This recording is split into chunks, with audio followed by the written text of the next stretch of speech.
रही जाती नहीं हरवे में हम रूखा सूखा खैती रे। जनती जे मरम ऐसन होई पिया घर न जाती रे।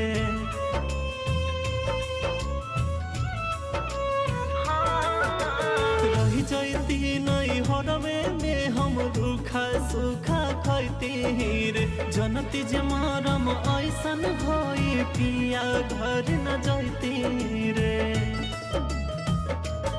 हम तो रहनी एगो फूलवा के कहना रे।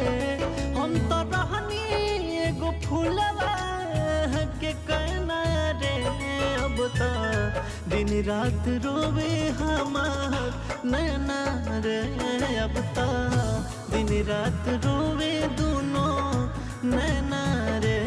अब तो दिन रात रोवे।